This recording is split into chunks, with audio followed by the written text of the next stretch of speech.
6 მილიარდიანი ინვესტიციის მნიშვნელობაზე ისაუბრა კახა კალაძემ. ქართული ოცნების გენერალური მდივნის განცხადებით, იმ მასშტაბის ინვესტიცია, რომლის განხორციელებასაც დეველოპერული კომპანია MER ჯგუფი საქართველოში გეგმავს. ქვეყნის დამოუკიდებლობის ისტორიაში ერთ კონკრეტულ პროექტში არასდროს ყოფილა.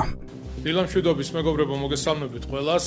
მინდა რამდენიმე თემას შევეხო, საზოგადოებას მივაწოდო ინფორმაცია, როგორც იცით, 2 დღის წინ დასრულდა პრემიერ-მინისტრის ოფიციალური ვიზიტი, ძალიან მნიშვნელოვანი, ვიტყოდი, არაბთა გაერთიანებულ სამიროებში, რომლის ფარგლებში ჰქონდა სხვადასხვა ტიპის შეხვედრები, იყო შეხვედრა ასევე არაბთა გაერთიანებული სამიროების პრეზიდენტთან, იყო ბიზნეს შეხვედრები და მინდა კიდევ ერთხელ ხაზი გაუსვა იმ მემორანდუმს, რომელიც იქნა ხელმოწერილი, რაც ძალიან მნიშვნელოვანია ჩვენი ქვეყნისთვის, ორხრივი თანამშრომლობისთვის. საქართველოში შემოდის მსოფლიოში ერთ-ერთი უძლიერესი დეველოპერული კომპანია MER ჯგუფი, რომელიც მოღვაწეობს მსოფლიოს სხვადასხვა ქვეყნებში, ძირითადად მაგალითად დუბაიში ბევრია ნამყოფი, აბუ-დაბიში, ყველა ძირითადი შენობა ნაგებობა არქიტექტურული სილამაზით, სათამბჯენები აღნიშნული კომპანიის განხორციელებული პროექტებია. დაახლოებით 6 მილიარდი დაიხარჯება საქართველოში, თბილისში და აჭარაში სხვადასხვა დეველოპერულ პროექტებში, რაც ძალიან მნიშვნელოვანია.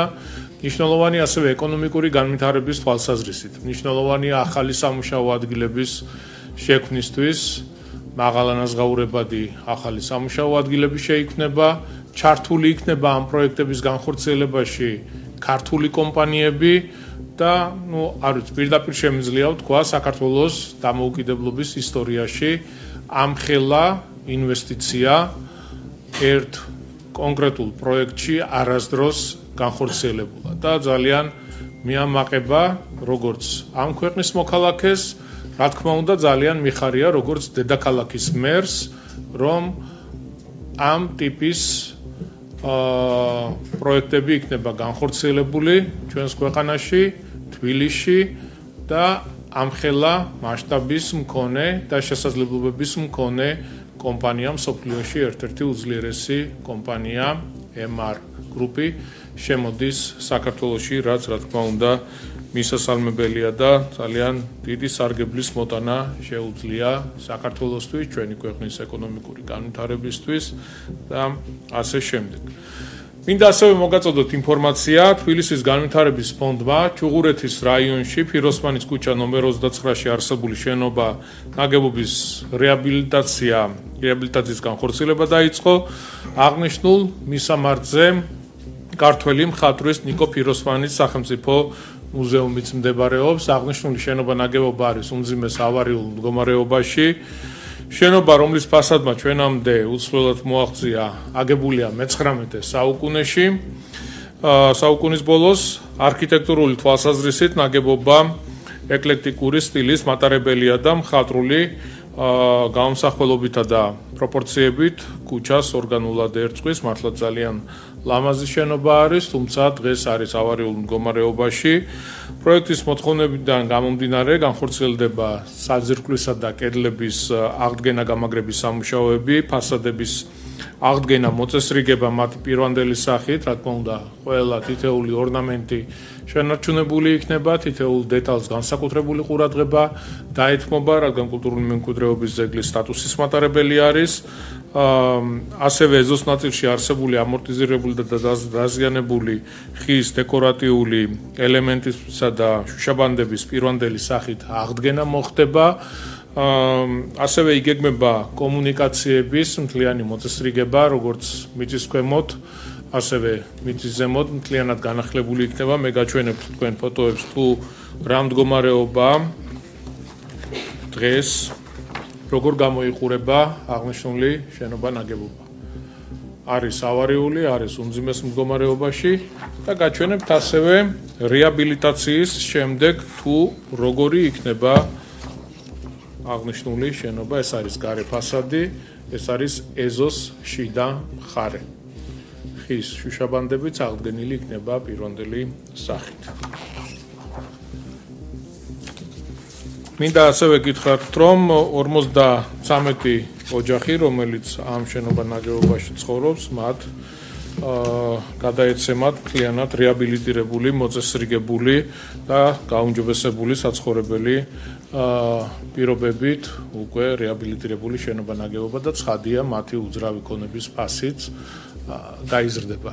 თუ პირობითად ვიძახით, დღეს ღირს 100 ლარი, ასეთი რეაბილიტაციის შემდეგ და ჩატარებული სამუშაოების შემდეგ ეღირება 500 ლარი და რა თქმა უნდა ძალიან კარგია და მიხარია ამ ოჯახების სიხარული და ბედნიერება 18 თვე დაჭირდება მთლიანად აღნიშნული სამუშაოების შესრულებას.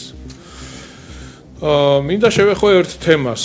ჩვენ დედაქალაქში სხვადასხვა ადგილებში, სხვადასხვა ლოკაციებზე გვაქვს დაყენებული 12 ერთეული ლიფტი, რომელიც შიშომო პირებს ემსახურება და ამ 12 ლიფტიდან 8 არის დაზიანებული.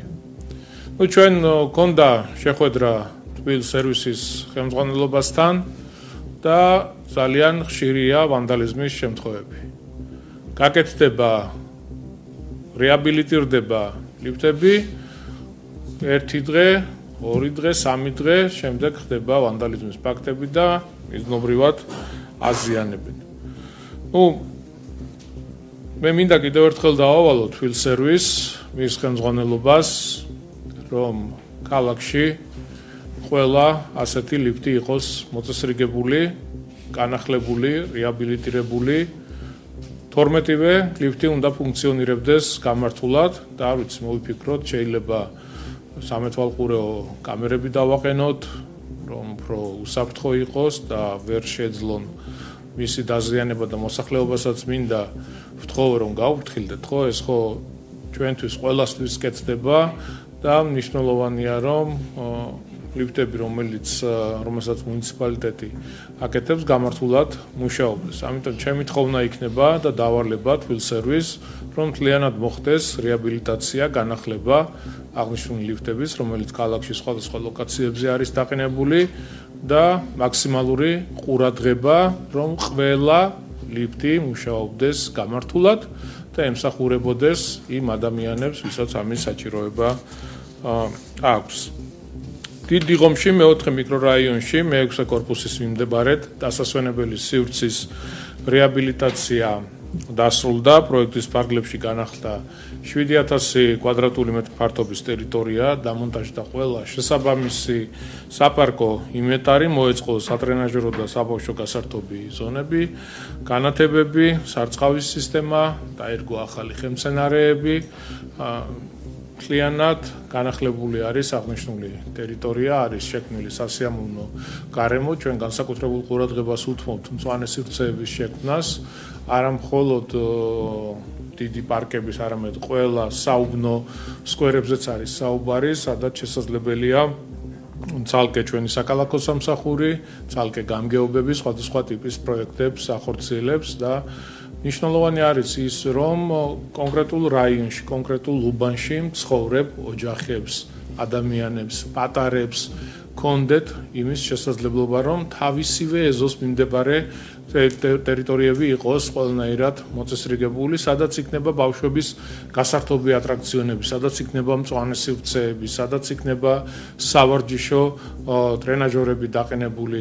არის ისეთი ადგილები, სადაც უფრო მეტი შესაძლებლობები გვაქვს, უფრო მეტი სივრცეებია, მაგალითად სამგორის რაიონი არის კარგი მაგალითი იმისა, თუ როგორ შეიძლება საცხოვრებელ კორპუსებს შორის არსებული სივრცეების სწორად გამოყენება, ერთმანეთთან დაკავშირება, აი ეს სიმახინჯეები, რაც იყო შემოღობები, იგივე უკანონო ფარეხები, მათი დაშლის, ამ უკანონო შემოღობების მოხსნით უზარმაზარი ფართები თავისუფლდება, რაც რა თქმა უნდა უერთდება ამ რეკრეაციულ სივრცეებს და ისევ ის ადამიანები იყენებენ, ვინც იქ იმ კონკრეტულ საცხოვრებელ კორპუსებში ცხოვრობს. მათი შვილები იყენებს, თვითონ იყენებენ, ისვენებენ, ზოგი ვარჯიშობს და ასე შემდეგ. რა თქმა უნდა, ჩვენ გავაგრძელებთ ამ პროექტების